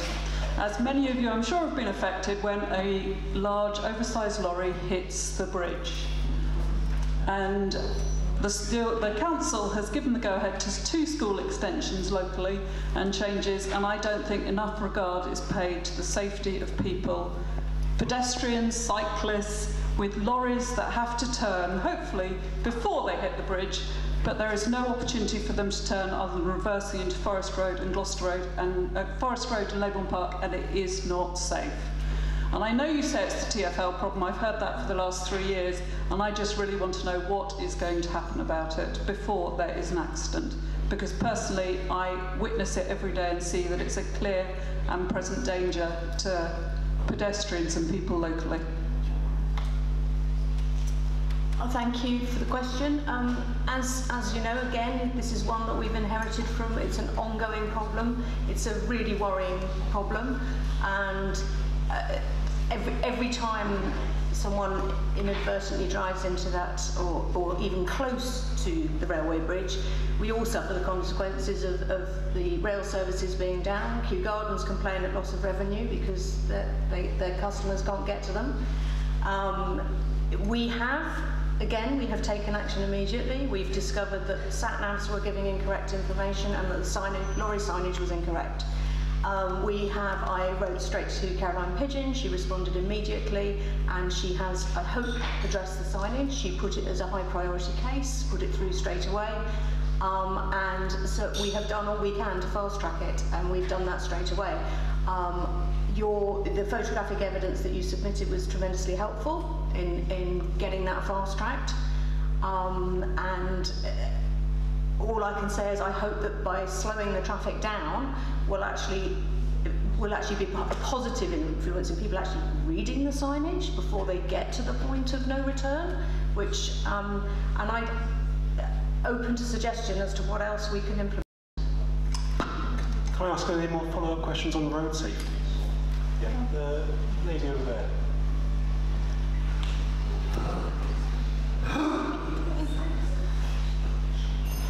I just wanted to say regarding the bridge strikes, one of the things that Kew Residents Association has commented on in the past to the council is that the signage that warns the lorries about the bridge height is in completely the wrong place. It's a point of no return. By the time they see the illuminated sign, there is nowhere for them to turn that is safe. It should be much, much farther back. Even if there's multiple signs, there has to be a way farther away from that bridge that will enable them to avoid it, because most of those people are coming down the South Cirque. I mean, that's their long distance route. That isn't someone who's turned from a residential road and is now going to strike the bridge. So they need to be warned of that much farther ahead somehow. Yeah, I agree. I think signage is a big problem. It's also a problem in Sandicombe Road, where we discovered that the signage was different at either end of the road, and therefore the police couldn't enforce it. It couldn't enforce the speeding and oversized lorries because one end of the road was a different sign to the end of Kew Gardens Road. Perhaps, I'm looking at Councillor Eamon here, I'm wondering, when we change all the signs to 20 miles an hour, will we be looking at all signage in the borough? Because clearly it would be useful to have one as people come over Kew Bridge for the lorries, you know, to deflect from this. The answer to that is, if and when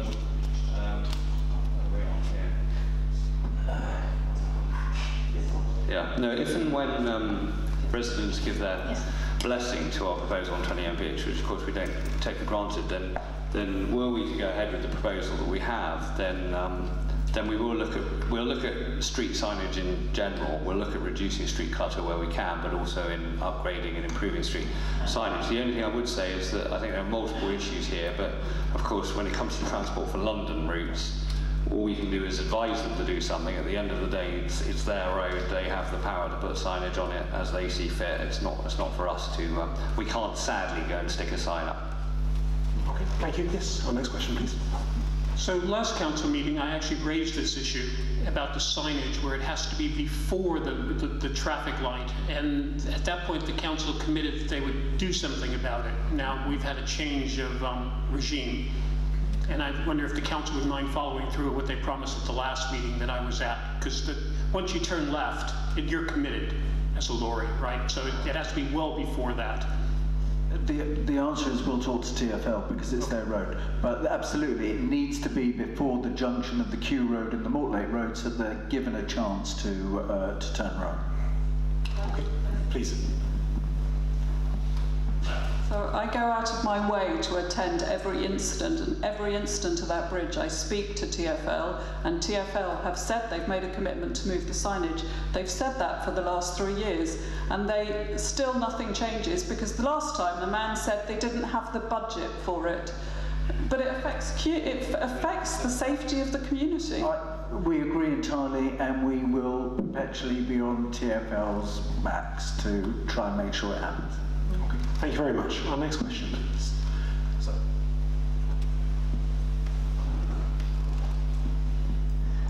We're on the subject of road safety still, I think. And on that subject, I'd just like to ask about road maintenance, road surface repairs. Many of the road surfaces in the borough are in a very poor condition.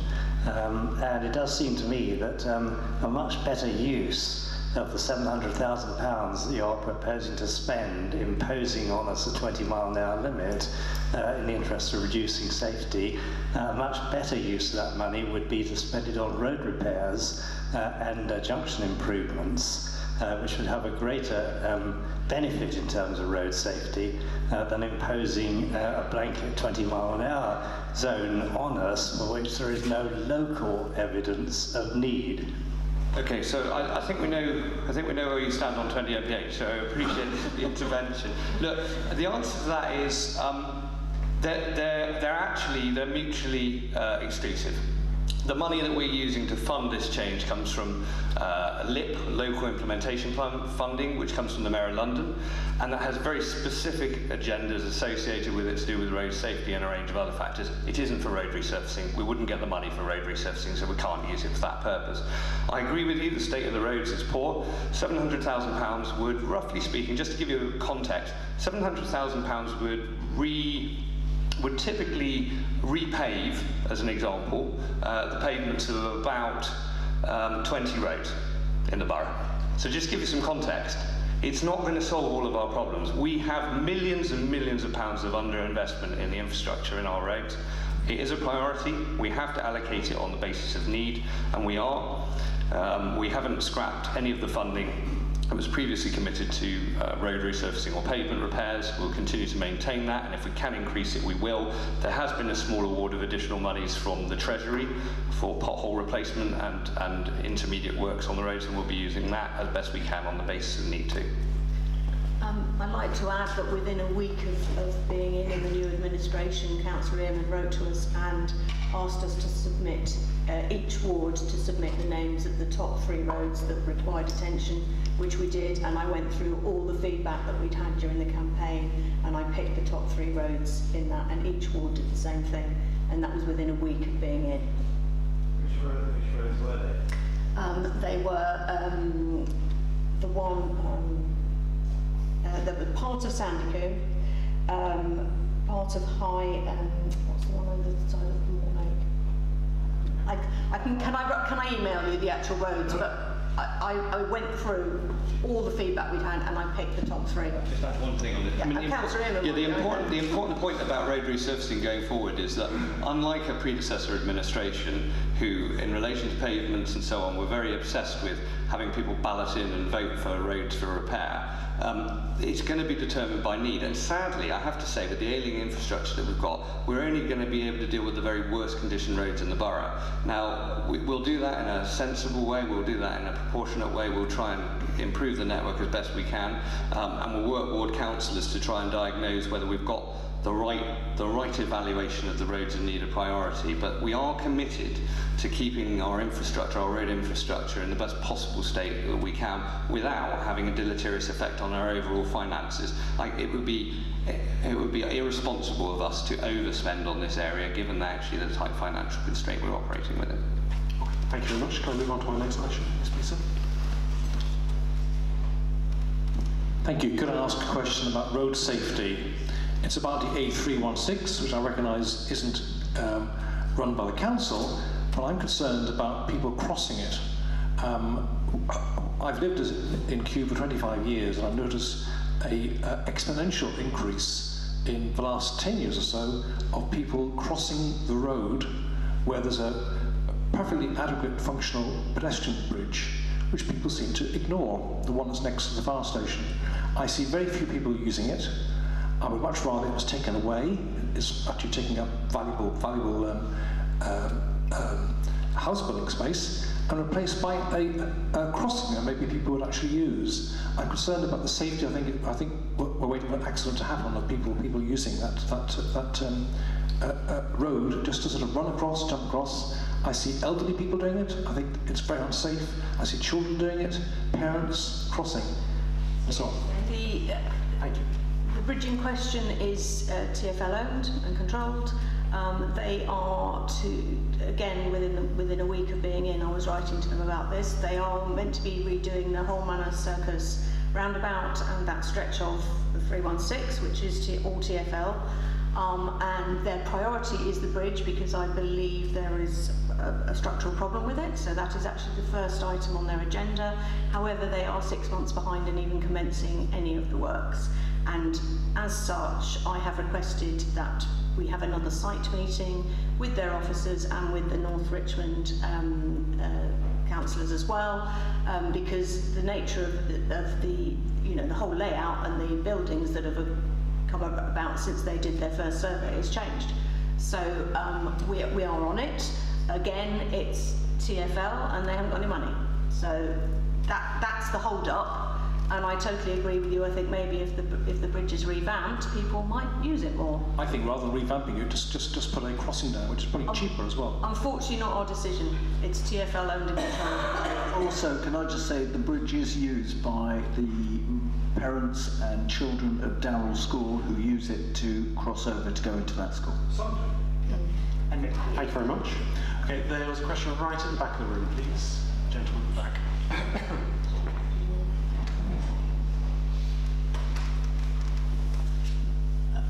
Good evening. My name's Francis Ryan. I'm just a few things. I don't quite know what the group are you councillors or council or? Yes, so the top group, you have 3 councillors for Kew here. So you have Councillor Ian Craigie, Councillor Lottie Campanale and Councillor J.F. Burford. And in the middle is Seth Richardson, who is the chair for this evening, who comes from Kew Gardens. Thank you for that. There are a couple of, well, a few things I'd like to mention that have actually been brought up this evening. One would be with the recycling. I have in the last couple of months, 3 months, I've taken recycling bins myself to the recycling centre to have them get them emptied, because they're not emptied. I've done that on many occasions, and obviously I'm very lucky that the recycling centre is not far from where I am, and that is near Westall Road, and I've been living there well before Kew Retail Park existed, and also Kew Riverside existed. The other, I mean, I'm well into my 70s, although, you know, I keep myself fit physically, mentally, and spiritually. But I also would like to point out that with reference to the residents' associations, for instance, that one gentleman brought up this evening, with the Richmond Housing Partnership owning a large amount of what used to be council properties, there is direct communication, not through residents' associations, which I think is a shame, because you can get people who have got the facilities to communicate on emails, etc., direct, but that's not as a group. And I think doing things on that nature in some areas is actually breaking down the community operation, i.e. where in certain areas there were residents' associations, but they no longer exist because they're not wanted from the point of view that direct communication from individuals is what happens. And obviously individuals may get their own way in some cases, but also that I could imagine, I don't know, because I don't do internet, I do telephoning myself, because in my history you have to upgrade everything every so often, otherwise you're way behind. Also, with reference to that kind of thing, the residents' associations, you would then go to meet with the council meetings.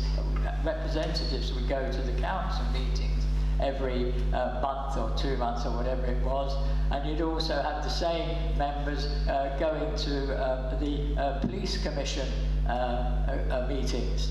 Now, obviously, there's a lot of community work in that, but if that's all disappeared, you know, then the community togetherness is sort of going in the opposite direction.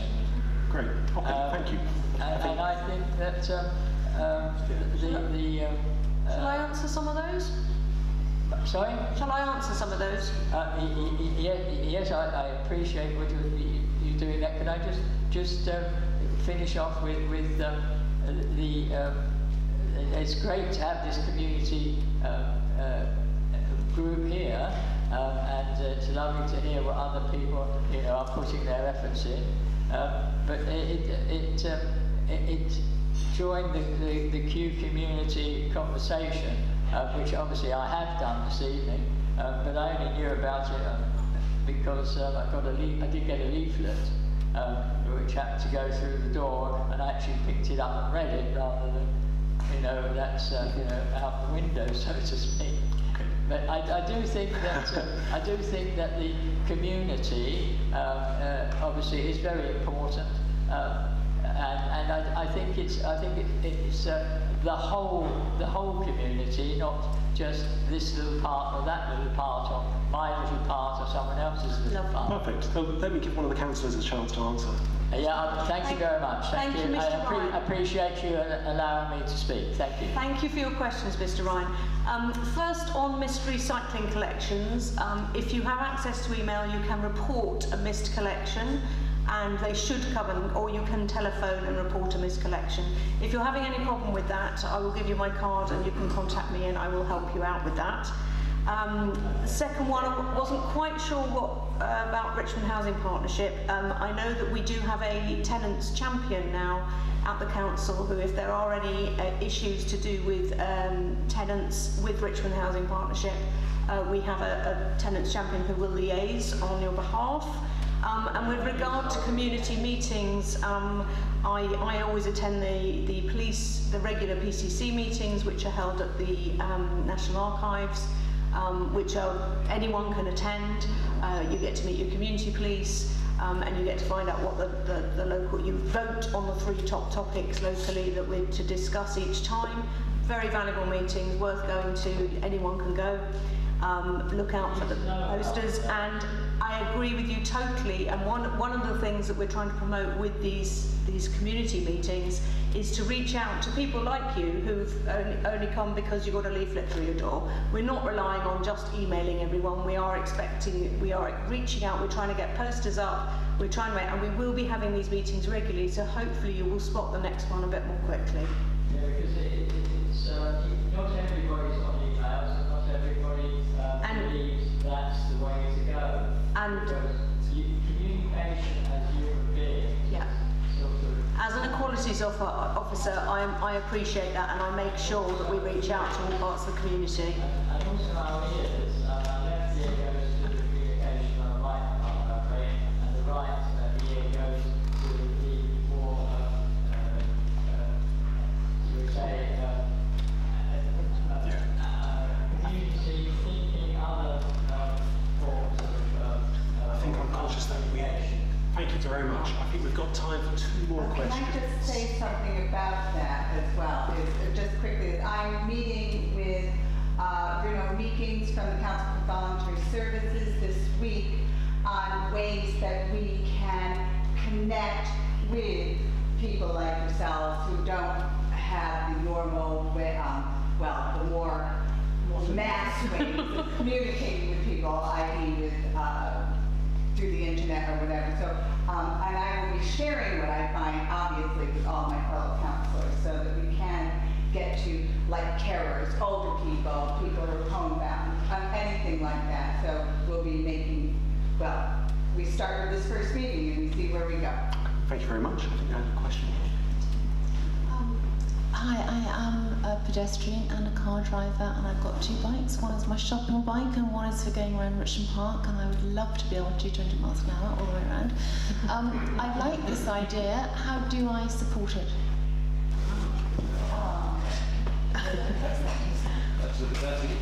That's the easiest and best question I've had all evening, so thank you. There's a number of documents at the back of the room which are sheets of consultation documents which you can fill in, or you can go online if you're so predisposed and on the council website and fill in what I think took me about less than the journey time difference between 30 and 20 mile an hour. So yeah, please do it online or on paper-based form. I have a paper one here. Free post envelope. Do you connect the fors and against and all up at the end? Or so that's a more difficult question.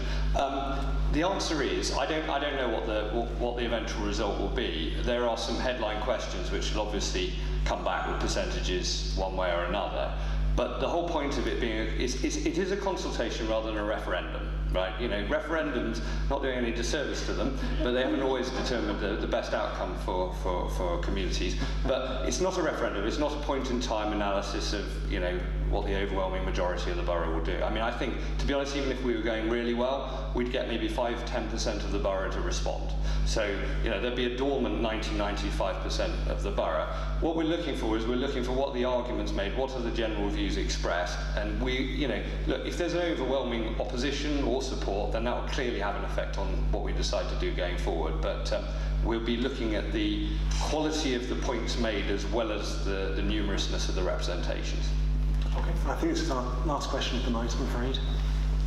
So, Kew Garden Station, I think I've been keeping you guys into the loop. So I had 2 issues that I raised with Kew Garden Station, where I've written the regulator, because TfL was completely unresponsive. One is, of course, it's marked handicapped, basically marked step-free access, and TfL's answer was you can walk 600 meters and it's step-free, which is basically the distance between Leicester Square and Piccadilly Circus. They have absolutely no sense of humor. The second one is that the underpass, and I appreciate where you're going to do a lift in the long term, but basically they said is in regulation, but I think most of us who use it on rainy days would argue it's not fit for purpose. And I wonder what you're going to be doing in the short term to either get TfL to change the signage for step-free, but certainly the underpass because of its danger when it's wet. Thank you. Yeah, thank you for those questions. You've highlighted 2 major issues that we're aware of, and we're talking to the people at the station. We were all there as a group with engineers just a couple of weeks ago looking at solutions. We discussed ways of getting across the tracks without having to walk miles or catching the train to Richmond and then back. We're running into a number of just physical, logistical challenges. It's a listed building, it's part owned by Network Rail, it's part owned by TfL, the bits around that are in a conservation area. There's all sorts of practical challenges and not money to fix the problems. But we also appreciate that the floor is very slippery, particularly in the tunnel after it's raining, and actually most of the winter it is slippery and dangerous. And yes, listing it as disabled access is ludicrous. As I think my colleagues would suggest, we have no control over TfL. All we can do is lobby. And we are, as much as we ever can. And as Councillor Campanale mentioned earlier, we have bigger plans in terms of how you get across the station. We've got some plans being drawn up, already part drawn up. We are looking for money for that. We are looking, we've discussed actually the lift onto into the tunnel. That looks like, we've been told by engineers, not terribly feasible, in which case we're looking at a whole new structure with lifts and a bridge, which is, as you can imagine, pricey, millions. So we're looking at what plans we can actually draw up, what funding we can find for it. In the short term though, we've asked for monitoring of that particularly slippery way and maybe asking for it to be resurfaced. I think we've had feedback that it's within their current compliance rules and so therefore the money's not going to be spent. But we said it's slippery and they said, yeah, but their answer. And so, short term, I don't think we have a great answer for you. We know it's a big problem. Long term, we have some big plans, but they're multi-year, £1 million plans. We're doing what we can. Okay, thank you very much. I think that concludes our proceedings tonight. The one last thing I'd like to flag up, I know that Cheryl Gibbs from the Kew Residents Association will be at the back of the room if you're interested in finding a bit more about the association. I'll pass it on to Councillor Burford. All I can say is thank you very much for turning out. Thank you very much for your questions.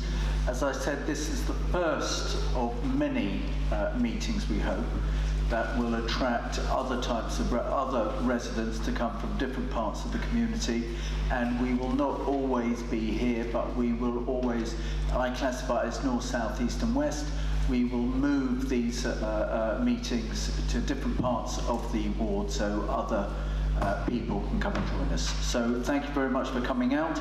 Thank you for your questions. I hope we've answered everything as best we can. Thank you very much. And can I just say a big thank you to the chair, Sir Richardson, for giving out the last 2 hours of his life to this. Thank you. Thank you very much for having me.